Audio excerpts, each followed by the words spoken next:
Scout, good to have you back on here. Thank you for coming. Thank you for having me. Now, it's been 2 years in 100 episodes since you were last on here. Wow. Wow. So much has happened. Hmm. Few No? weeks.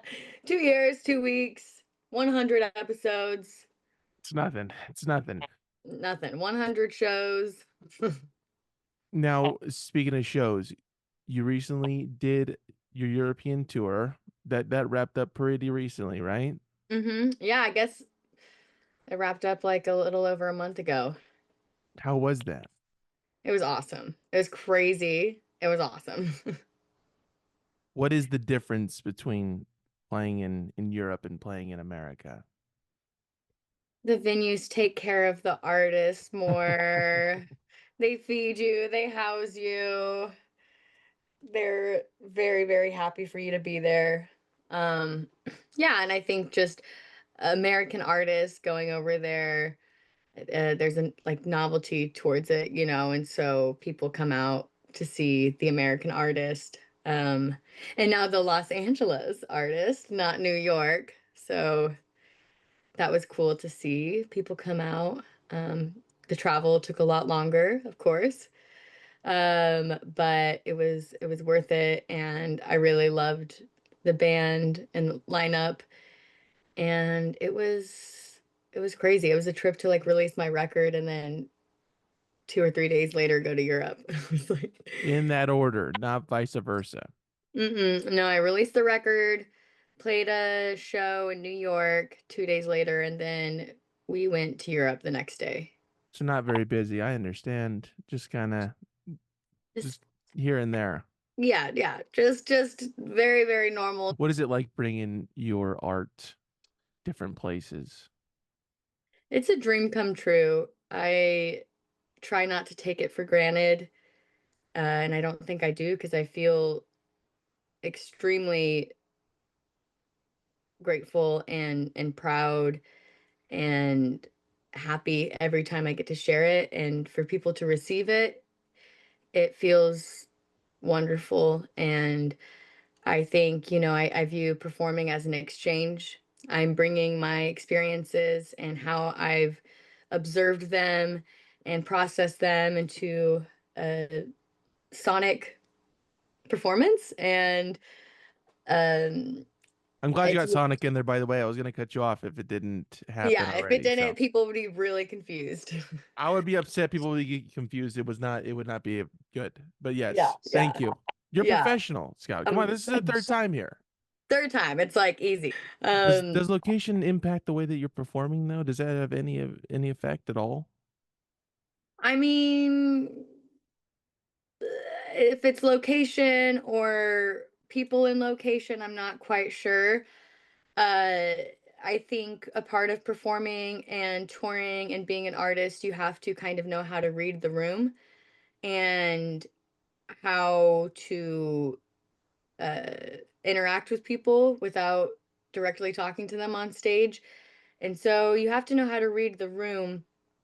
Some rooms are harder to crack than others, whether that be their culture or the room itself or just that it's a Monday. I don't, it's sometimes it's like, oh, you got them right from the beginning, and other times, you might have to work a few songs before you really, really get them. Is there something you're looking out for when that point happens that okay, now we're here, we're together, we're doing this? I eye contact with every single one in the room. I do my scan. And there's people who sometimes go to shows and chat. I've never understood it. I'm like, didn't you pay money to be here? Like, but they're usually just like the ones with like double fisting to Red Bull vodkas. Yeah, yeah. But that works. I think,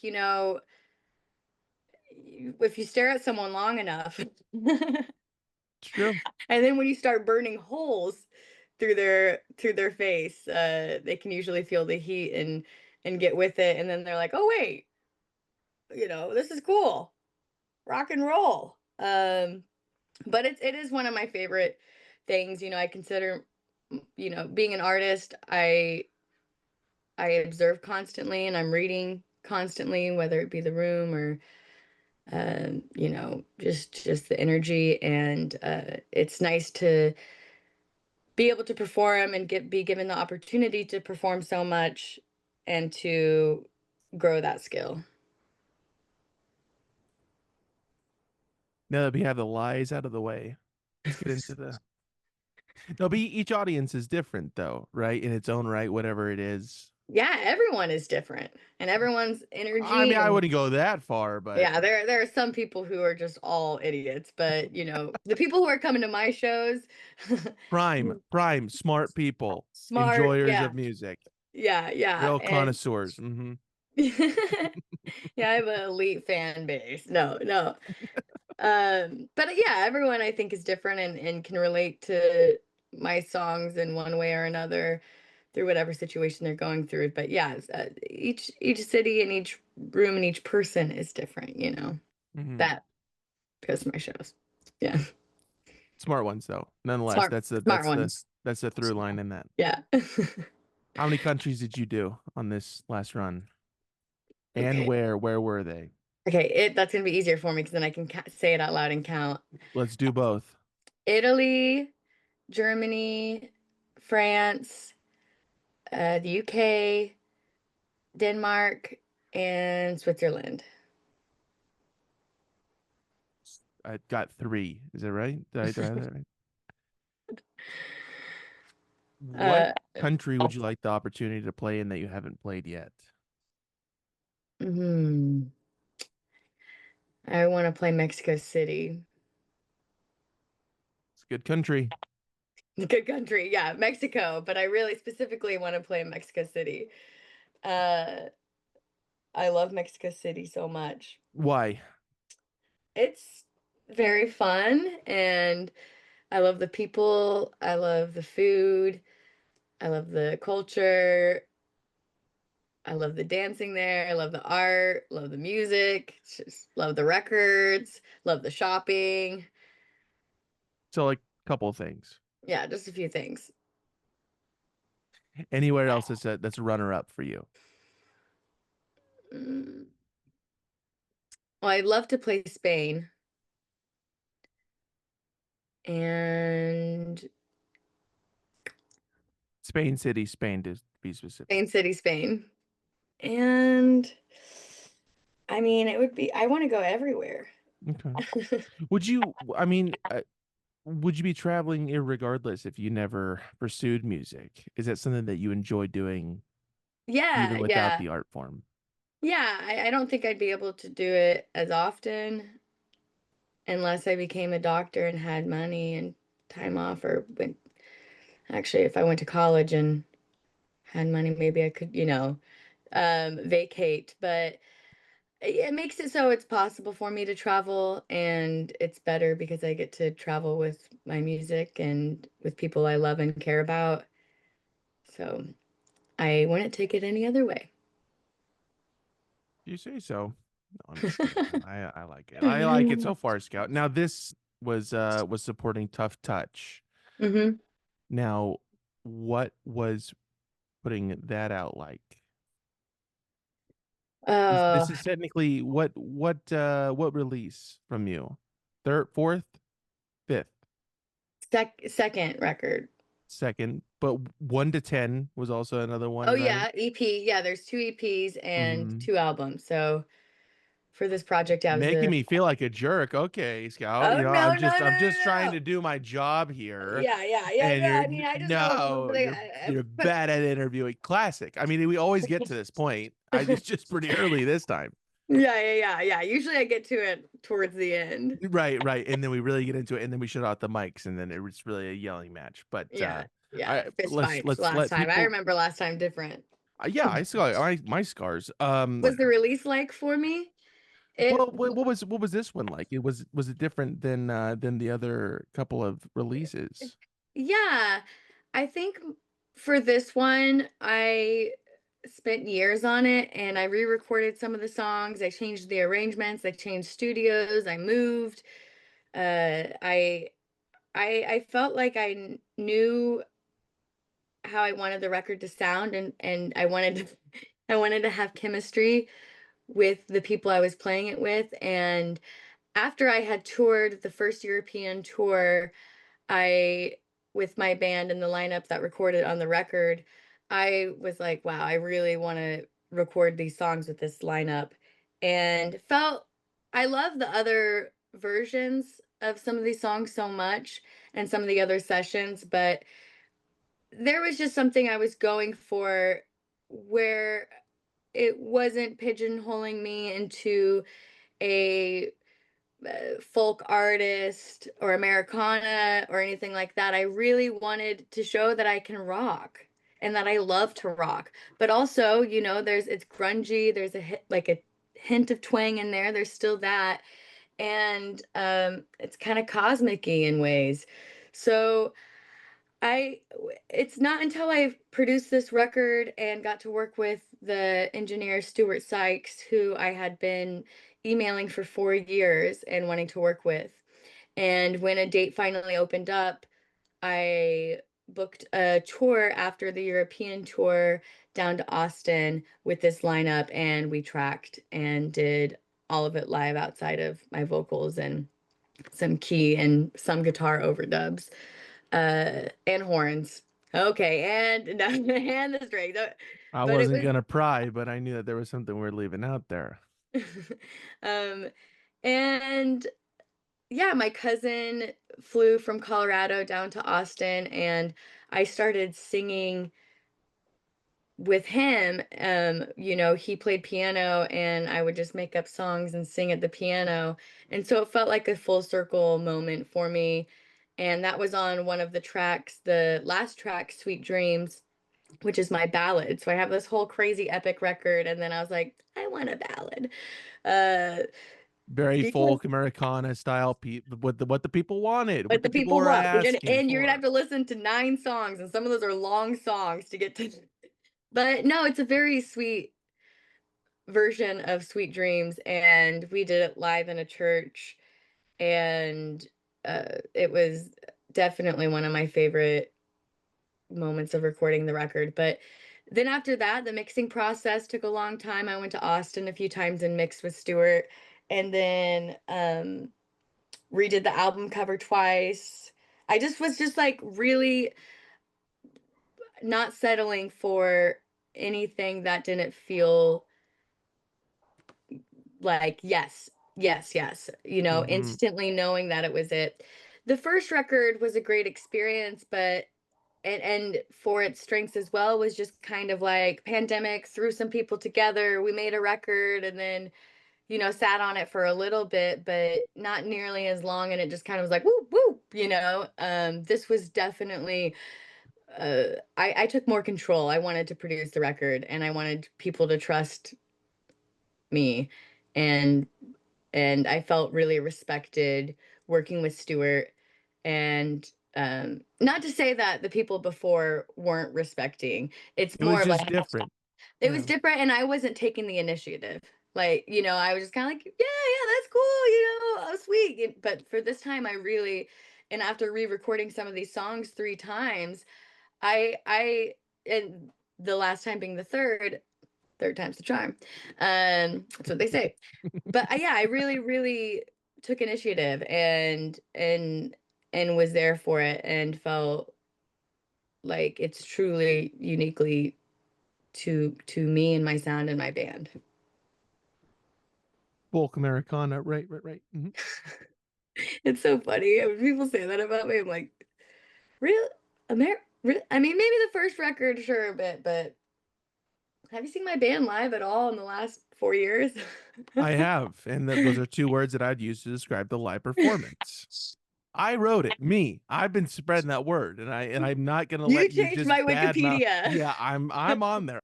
So with these new songs and kind of fleshing them out, and I'm assuming that you were performing them before this European tour every now and then. What was it like, kind of letting those songs bleed into a set list even before the album came out? What was that like? It was good. I think it helped me discover what I wanted for the record. I did the Build a Band tour, played with a lot of people, and that I learned so much about just like orchestrating and blah blah, and that's actually how I met my now guitarist Omar Schambacher, and connected me with a lot of musicians. It was fun, people would come up to me and be like, "What was the last song you played?" And I always end with Tough Touch.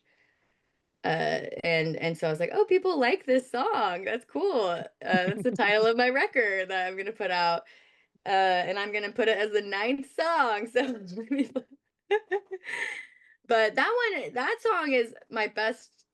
Or if I feel like the audience takes it the best live, it's definitely.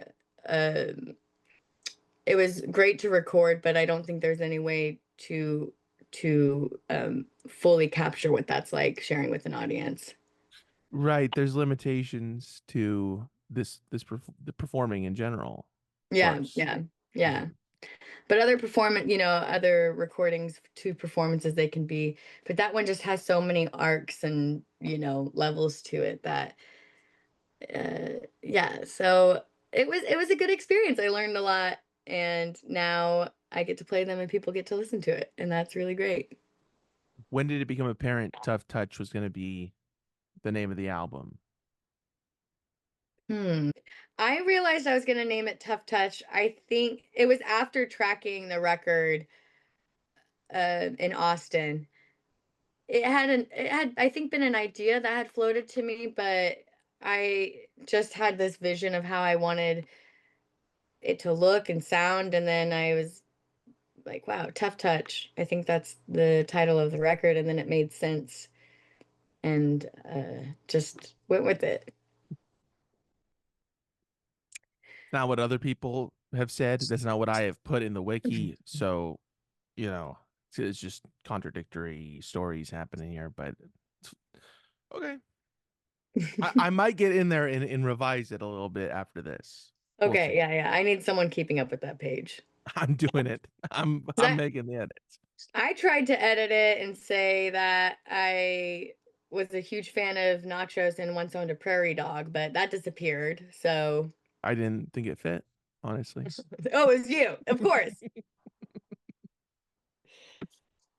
So these songs, and maybe Tough Touch was one of them, but they had been in your orbit for quite a while before they were finally released, right? Yeah, Tough Touch was the first song that I started writing from this batch, and that was actually right around when I recorded No Roof, No Floor. Wow.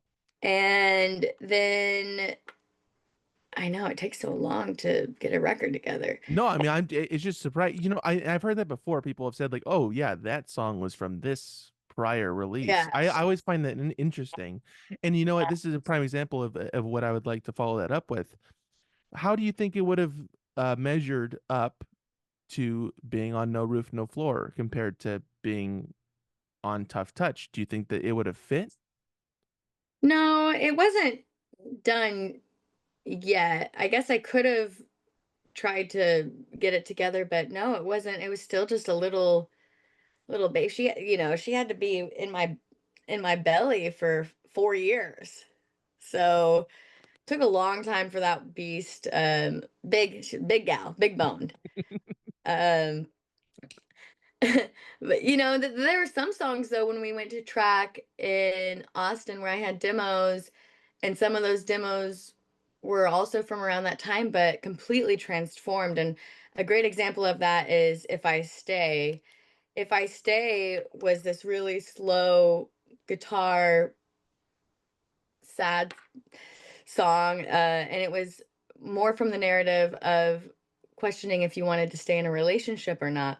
But at that point, I was moving from New York to LA, and I was like, wait, I want this song to rock actually. Let's make it rock. And I was like, kind of like the B-52s and a little bit, you know. And then Too Fast to Last was the last song that I wrote in completion before tracking, and I wrote that when right after the Europe first European tour. Hmm. Do you look at this album as a California album or a New York album or sneaky third option Austin album? I think it's a little bit of everything album because I traveled so much in between that time. And the Build a Band tour, there could be some Nashville, there's some Missouri, there's some, you know, s- some Vermont randomly in I there. noticed you didn't mention Kansas. That's fine. I'm We'll not just from Kansas, I'm from Missouri. I know. I knew you're gonna have a visceral reaction to this. And that's why I had to do it. This is the clip. People want to see this. Oh no. I love Kansas. I'm just That not. sounded so fake, though. You know that, right? With these songs changing and forming into what they eventually became after the third time being the charm, what was looking at them and changing this and that about them like? Do you enjoy that process of kind of getting them to where they need to be or what they needed to be? Mm, well, it's a brutal process and it makes people go crazy. Uh, Not because you're you though. just Other people, no, not you. no, yeah, no. But I was actually talking to some friends about this last night. It's a very hard process of the entire cycle, but also the most rewarding once you get it to a place. But it's also one of those things too, where there's always things that you want to oh, fine I or fix that or how I said that word or since then I've topped that in my live performance and I wish that it was like this and there's a level of acceptance but also knowing what you can change and control in it and also when you made that call of it being the take you were confident with that and so I think that's powerful. It's just listening to your songs over and over and over and over again and these really small changes that are also big and knowing where to go from there. And I learned more through this process than the last times because I think just as you do things and have more experience doing it, you kind of know more of what to ask for and do. So it felt very rewarding and it also never feels like it stops becoming. And the fact of with this lineup that I have now out here in LA, I feel like we've changed just certain little nuances, or I changed how I sing something, or and just a little bit. It's familiar, but it's it's something where I'm always trying to um, fine tune the songs and make them to their best that they can be. But yeah, it's a kind of a brutal experience. Let's get into that more. Let's get into the negative stuff more. I'm kidding. Scout. Come on now. All right. This is a little bit of jokes. I know you haven't been here for 100 episodes. I remember now. You're a jokester. Jokester, classic Don Rickles. Or name your favorite comedian. I don't know. Me? If you want to. If you Hannah don't I want Hannah Einbinder. Hannah Einbinder. Okay. Go check your stuff out, obviously. And this is not just a fake person that you're saying this and just trying to trick me, right? This is a real person. The real person. And I also love Sarah Silverman. Now that's a fake name. I know that one. That's totally fake. How long does an album or a song stay new before they become part of the catalog, the older catalog? What is the shelf life on that? I'm not sure. I think some songs will live within the roster and have new lives and, come back. Like there are songs that I play from No Roof, No Floor that it feels different now because I'm different now and it's had some space. The baby's been off into uh, college, been around the block and I get some space from it. But I think probably 2 years, normal album cycle. But I've been through recording and after recording, I was writing and um so I've been writing my third record and getting all of that and demoing that together. So yeah, it's funny when you release something recently and then you're like, "Oh, I'm so excited about my new songs," but I'm not playing those live. I play one live sometimes, but just to give them a little sneak peek. But uh, I think these songs will mean something to me for forever. They're all very special to me. What is it like bringing it to people for the first time after kind of living with them for however long until you finally go, okay, this it's time for it to be released, at least in a live setting, maybe not recorded. It feels amazing. I It feels like I had a secret that only a few people knew about, and getting to share and exchange that and seeing people be into it and uh stoked about it means a lot to me and makes me feel less alone with the work.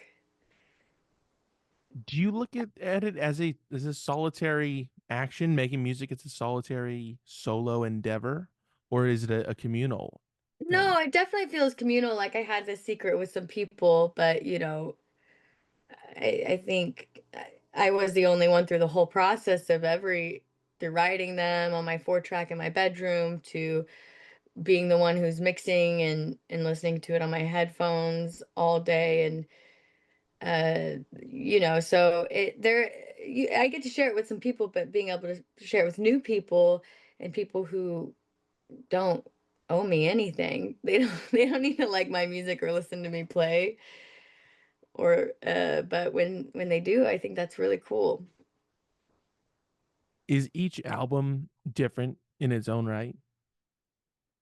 Yeah. Is that intentional or inevitable? Well, I think for some artists, uh,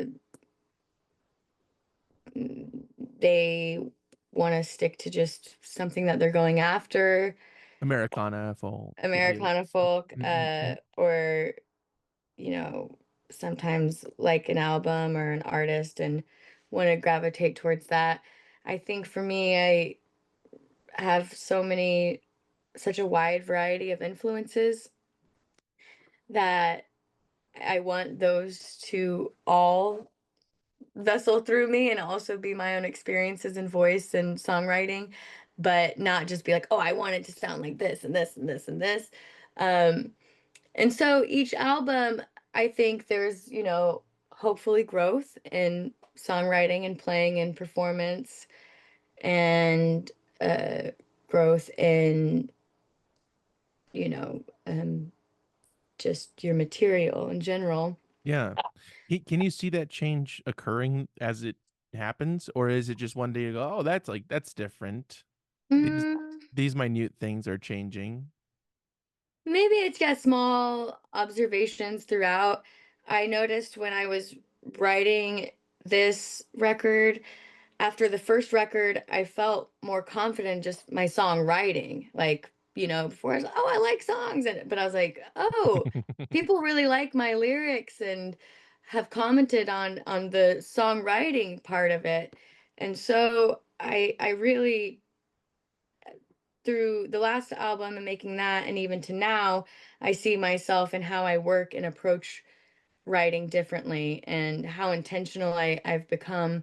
I think it's really beautiful when you have something, you record something and just what comes out of your mouth is what it is. But I really have enjoyed that process of taking that intention of what might initially come out and then really playing with words and seeing how that can fit with that intention.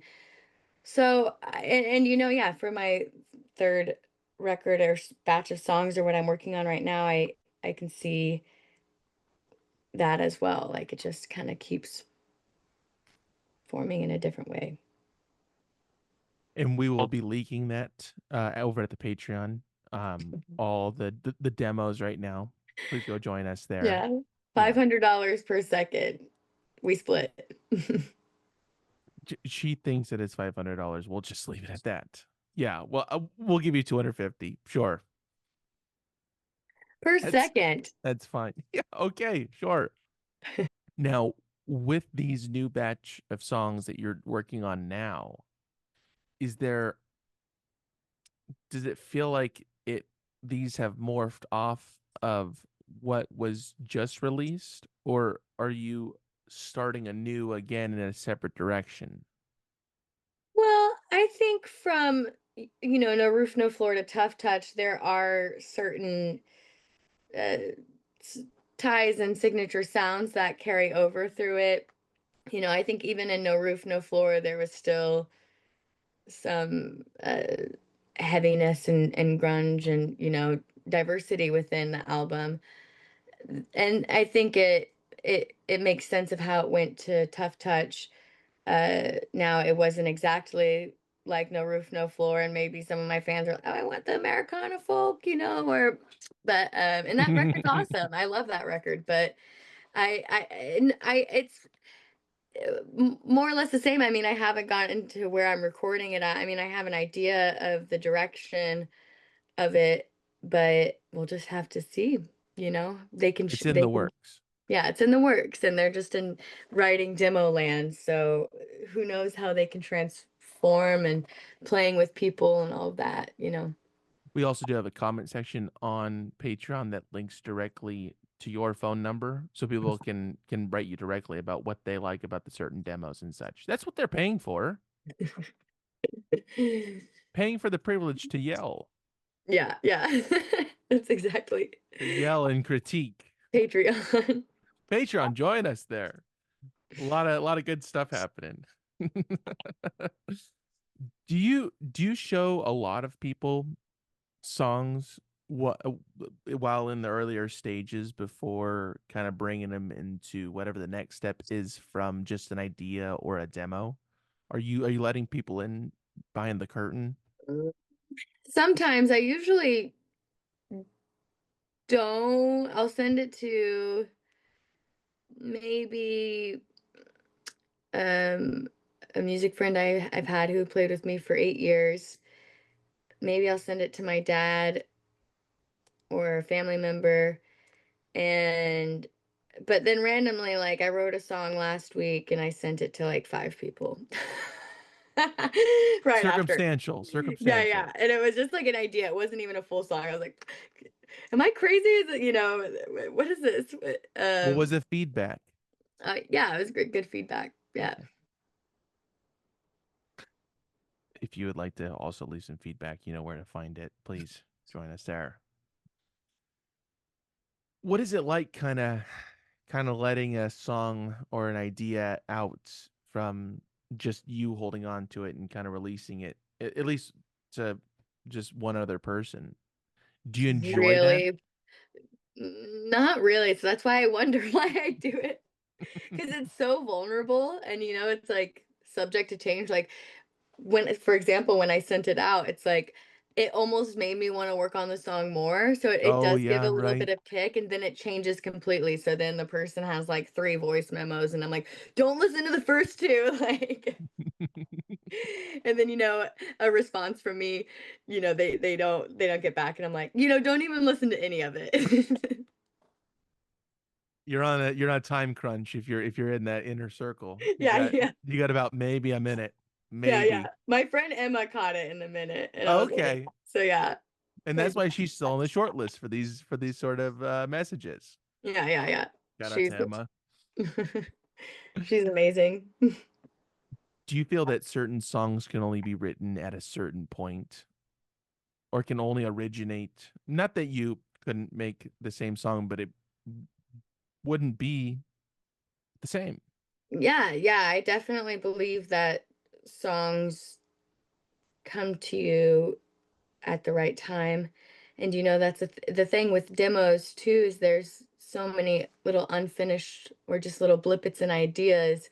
And that's just because it got to a point where I'm like, well, I don't really know what's next. And then I'll come back to it and then I'll know what's next. And it's just having to go back to that uh, cabinet of demos and kind of listening through, and if something resonates and inspires me, I know to get to it again.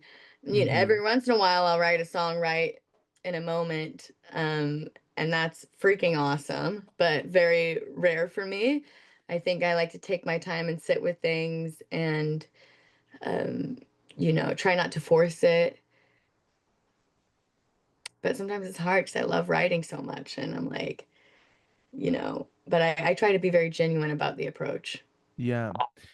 Is there still an idea that you're still holding ho- uh holding hope out for that just has not made its way into anything besides what it is right now sitting on the shelf, and you pick it up, like, there is something here, but I can't do anything with it right now, and just kind of put it back?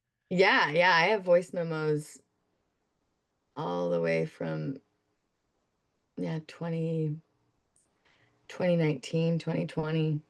Recent.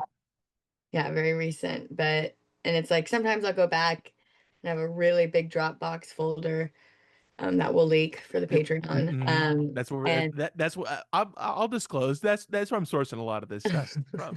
Yeah, yeah, yeah. uh and yeah, it's just like I hear something in there, but it's just not quite. And maybe they'll just always be that. But Mm.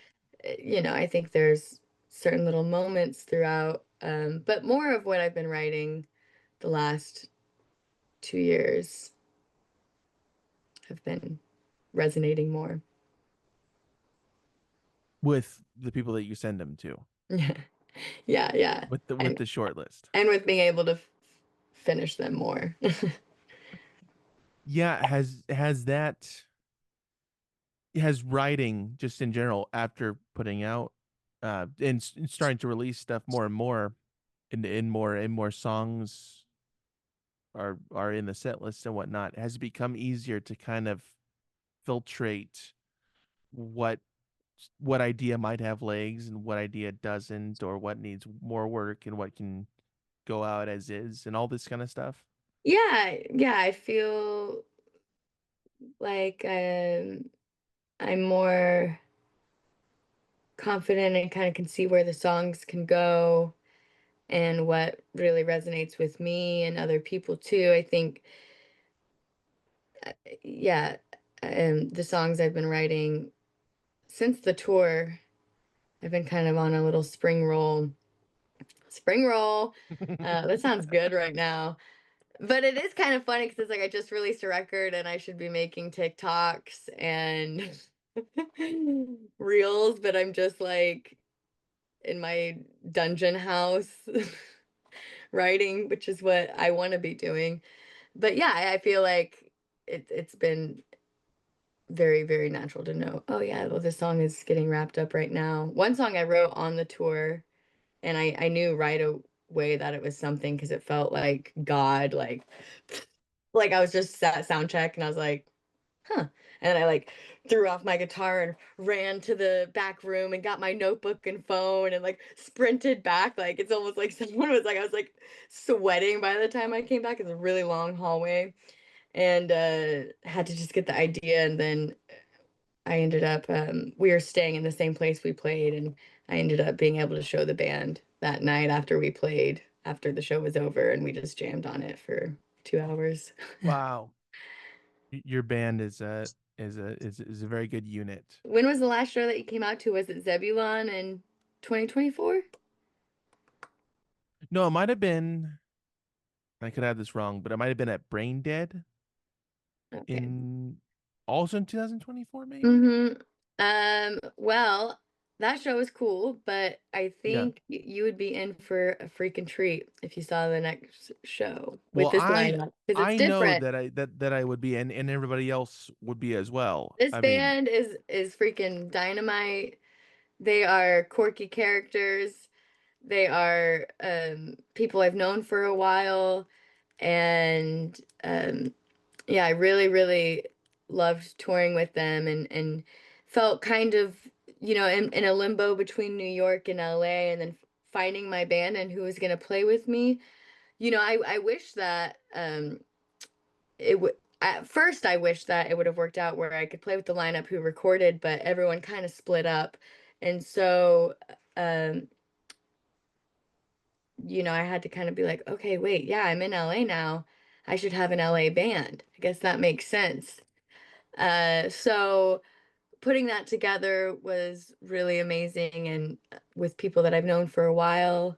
And I know the bassist for 9 years from New York, Lizzie Wakefield, and she's singing backup with me. It's great to have a chick in the band. She rules and is super talented. And then the drummer is Nick Murray, who's Mm-hmm. played with everyone and is just an animal on drums and does the craziest fills. Sometimes I'm like, wait, what the? He's just like an animal. I'm like, did that just happen? And then you have Omar, who's guitar shredder guy 101. But we've lived like so many lives together and have toured a lot together that we have a lot of chemistry. That's not how they feel, but Oh, you interviewed them before this interview. I talk to Nick all the time. I always know what I'm going to get into with you, Scout. I know that there's going to be a about 90 lies and one truth. Still haven't found that truth yet, but we persist, you know? Yeah. Yeah. You're a persistent person. I am. 100 episodes. Did I mention that? Amazing. um how much do songs change from the demo or the first inkling to the final recorded version? I mean, this is kind of a circumstantial question, but is it usually a lot of kind of twisting this and changing that and da da da da da? I think it depends on the song. Mm-hmm. I feel as if, there are some songs like Tough Touch or Cherry Blossoms. Those songs stayed pretty consistent for how they were played live, just maybe recorded differently or mixed differently. Um, but uh, yeah, sometimes it's just simple as what it is and keep it to as close to the demo or the original live setting. And then sometimes it's more of like this song could have so many different worlds. Which one do we want? Mm-hmm.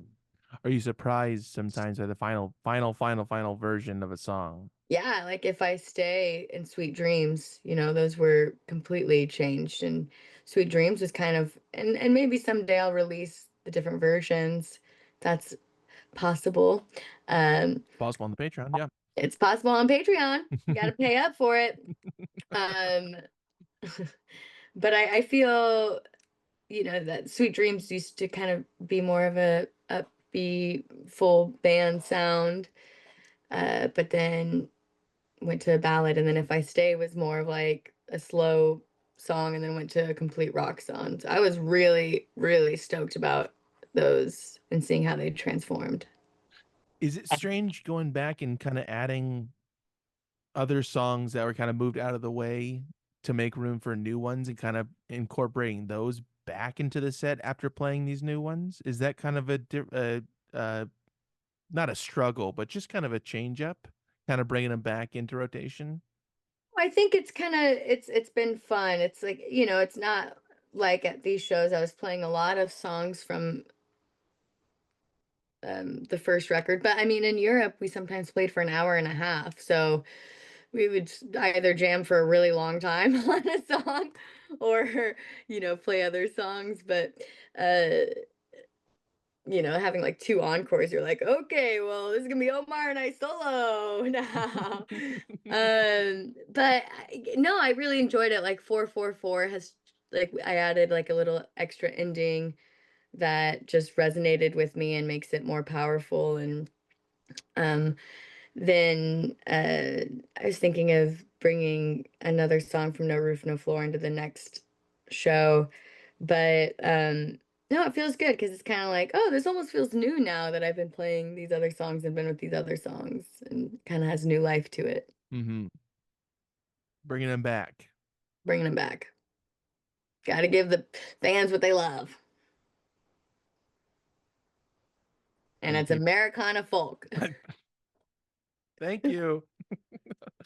Do you look at making a new album as a daunting task, or do you look at it as kind of like a blank canvas of like now something new?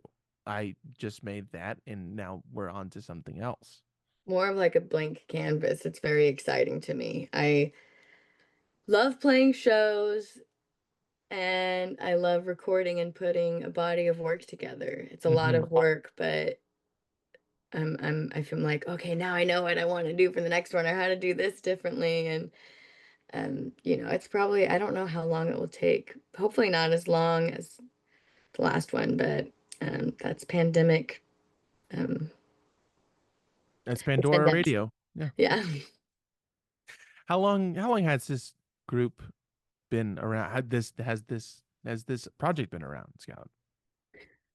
Well, my first iteration of it was Scout and the Snaggles in Kansas City in 2016 or 15.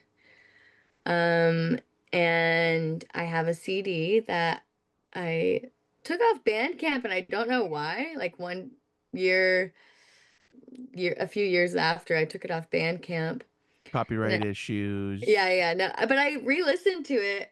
I had a CD player and I was like, oh, this is actually kind of cool. But I have no CD burner, so I have no way to put it back up there. We Um, can get you to Best Buy today. We could do this. no, I got two CD burners, but neither of them worked, so I don't really, it's Well, let's get you a good one from Best Buy, our sponsor. our Best sponsor. Buy. And then I moved to New York. I sent one of my demos to Sharon Van Etten from that, and she was like, "This is great.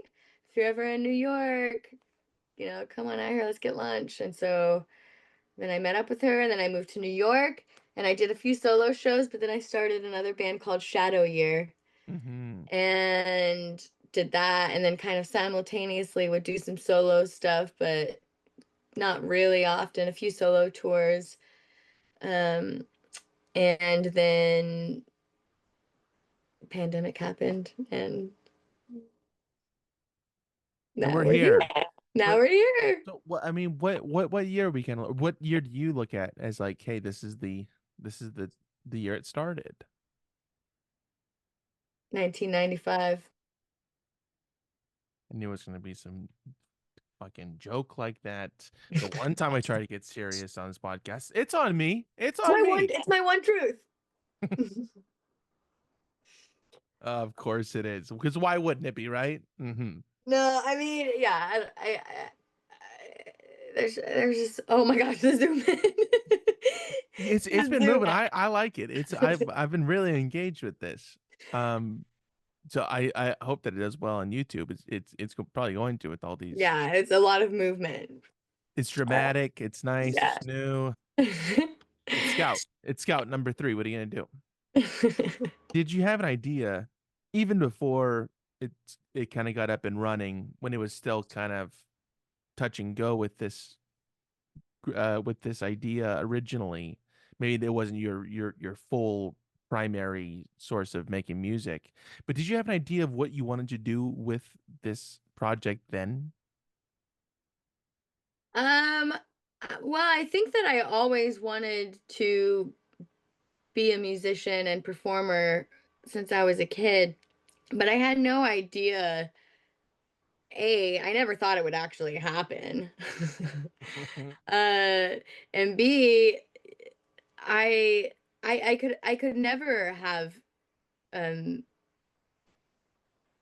planned for any of this to happen and to become what it has and to meet all these amazing people and band members and fans and yeah, I would never have been able to predict that. I mean, there were times where I was like, oh wait, yeah, okay, I'm doing this. This is cool. It's happening.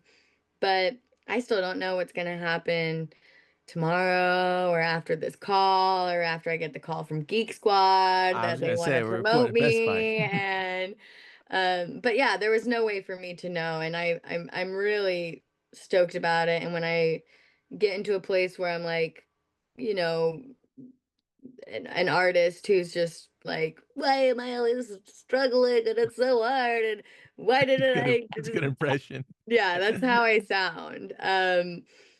It's not long where I'm in that pit, thankfully, and I'm able to be like, dude, this is awesome. It's awesome. Yeah. So I just try to and just be like, yeah, I never thought I'd live in New York and LA and tour Europe. Like that's so cool. So I mean, it kind of organically morphed just Hmm. over time. Yeah, I've been a slow burner, I feel like. I've just been hustling and just hustling for years. Tough touch. Yes, these are the things that are going on. What's happening. It's what's happening. Yeah, but this project is constantly evolving, right? Yeah, it is. That is another one of those lines. Okay. Is what you want to make with this project always changing? Is it always like, oh, I want to do this and this and this and kind of move away from that and reincorporate this or whatever it is? Yeah, I try not to change it up too much. Like I said, I think there's a constant thread, and I think that there is something that's within my performance and my songwriting Folk and Americana in general. yeah, yeah, yeah. But I think I'm always trying to grow and develop and be open to um, new Ness. experiences or newness. Yeah, and um, I I'm wanting for to just grow and for things to get better and Hmm. more refined. So Is what you get from music constantly changing or always shifting? again, I think that there's something I always get from it, which is pure uh anxiety and no, I'm kidding. um no, pure bliss and when I'm performing or recording, mostly performing, I feel like I leave my body and it feels really amazing to share that and to be able to access that and when I'm writing as well. But it is always changing in the way that how I perform and how I've developed and how my I don't know if it grows in certain cities. If it doesn't, well, it's always changing. It's Something's always always changing. Yeah, something's always sometimes it happening. doesn't. Sometimes it's worse than the last time. Sometimes it's better. Sometimes, Sometimes somebody breaks into your Dropbox. These things happen. It's always shifting. yeah. Um, Scout, I appreciate you coming back on here. Thank you, Thank you Jacob. for squeezing me back in 2 years later, 100 episodes from the last one. I wanted to be the 101st. This is 270. No, I'm sorry, 280 rather, because you were 180 last time. 280. We'll see you tomorrow for 281. Yeah, yeah. This is going Really to be a switching it daily up. meeting. Yeah, Yes, with Geek Squad, of course. No, but yeah. Scout, I appreciate you coming back on here. Thank you very, very much. But of course, we got to do some promo before we cut you loose here. Yes. So, Tough Touch is out now through Slouch Records, right? Yes, it is. I'm gonna It's take out the finger everywhere. as a yes. Yes, it's out everywhere through Slouch Records. And it could be bought alongside some other merch at Scout. Now, Scout, I've said Gillette, and it's not Gillette, it's Gillette, correct? Gillette. It's a hard G. And you never ever ever corrected me. I have to correct myself. See, that's self-learning. That's Geek Squad mentality. So, Scouts Gillette, this is the first time. It doesn't sound right. I like Gillette better, but pushing past it, and I could say that because it's the third time. I would never say such a thing second or first time. I won't say it the Okay. fourth. Okay. But Special third third, special. Yeah, yeah, yeah. or whatever we said before. Not Yeah, special, third. exactly. Third time's a charm, as we said before. Exactly. Exactly. And you just let me hang there out to dry. Very nice. Classic. Now, getting back to business just for one more minute, scoutgillett.bigcartel.com. That is where stuff's happening. Yeah. And Bundles can also be my purchased there. website, scoutgillett.com. You can always access my merch through that as well if you don't want to do the big cartel. And you can get the Dropbox through Patreon. I already mentioned that. Now all music is streaming everywhere. We're gonna get that CD back up and running on Bandcamp. So go ahead and hopefully it'll be done by the time this gets out. And if not, somebody might leak it. I don't know who. Not pointing fingers. Um, at Scout Gillett on Instagram to stay up to date with everything news, shows, tours, all that good stuff can be found there. And Road Dog Booking uh is you're still running that. You're still sending people out on the road, this and that. This is another thing that you've been doing. Yeah, yeah. I'm constantly sending people out on the road with Road Dog. I'm working with like 13 artists right now, so it's keeping me very busy. Can And you can we name the artists? Can we name some of the artists? yeah, some of the artists that are going out right now are King in Yellow, Holy Joke, Elna, Marianne Muglia. There's Tons of good people. yeah, Paul McCartney, yeah, Paul McCartney, not Jules the and the Wings. Rollers. Yeah, so it keeps me very busy. That's great. Yeah, and if people would like to work with you, um, they could reach out to Road Dog Booking, perhaps. Yes, Yes, they can. if you want to be Paul McCartney. Do you want to be Paul McCartney? Is it best for them to email you? Is it the best place, or is that the Yeah, way it's best way to get in a touch? scout at roaddogbooking.com. At Road Dog Booking on Instagram as well to stay up to date with all these great artists on the road and what they're doing. Yes. Do we miss anything, Scout? Is there anything else we got to promote? I have a show July 27th at Oblivion Oh yeah, yeah, in yeah. Highland Park. I haven't officially announced it, but I'm going to announce it this week or next, so probably this will be out by then or right before. Friday. So sorry, Grady, if we jumped the gun on this. But okay, well, super fans know first. Um, Super fans of the Patreon because I already released that before you even knew that you were playing there. oh my gosh. Anything else? Anything else? No, just yeah, if you see me, I have a tour coming up this summer too. I'm gonna be playing more. So if you see me in your town, come out to a show. No, this is in America in the States. Okay, cool. So keep your eyes peeled. And if you're a really big fan of Scouts from Europe, that'd be great for you to come out to these stateside cities and That's what I'm check it saying. out. Yeah, That'd be good. that'd be really good. That'd be crazy. I'd be stoked. We'd all be stoked. Geek Squad would be happy. It would be pleasing a lot of people if you could do Yeah. that. Yeah. Yeah. Scout, thank you very much for coming back on. I might Thank see you in you. 100 episodes or 2 years or something, but yeah, thank you. Thank you for having me back. You got it. Now I'm gonna stop recording this. I'll talk to you in a minute, okay? Okay.